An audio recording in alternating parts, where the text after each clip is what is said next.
All right, guys, coming to you live from the Island Time Studios. This is Tim Lauer, and today we got a special guest, Kevin Mohlar. Kevin Mohlar has shared such stages with Grant Cardone, John Maxwell, and many others.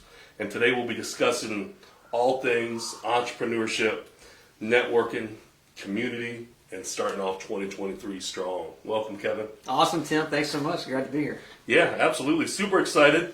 Go ahead and give us a little bit of background on yourself. Yeah, so born and raised in Texas, moved here to South Alabama when I was 6 years old, so this is definitely home for me.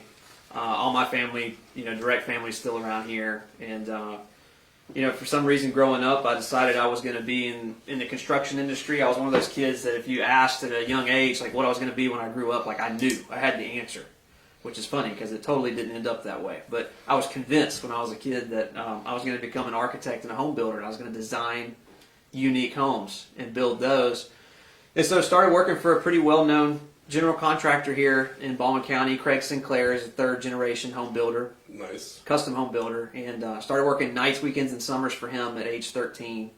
And I wanted to know everything. Like, how do you read blueprints and plans? How do you know how to order certain amounts of supplies for construction? I wanted to know the whole thing. So I started to learn that at a young age. Nice. And in high school, took 4 drafting and design courses.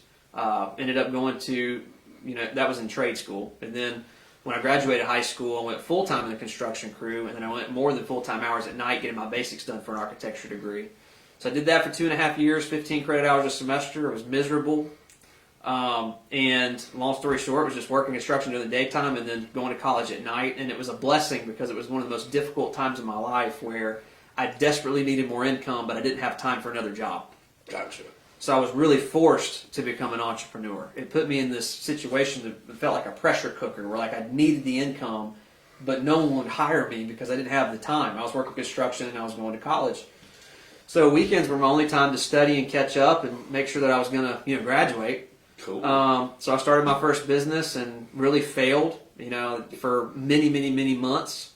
But it got my wheels turning and got me engaged in the marketplace and helped me to stretch.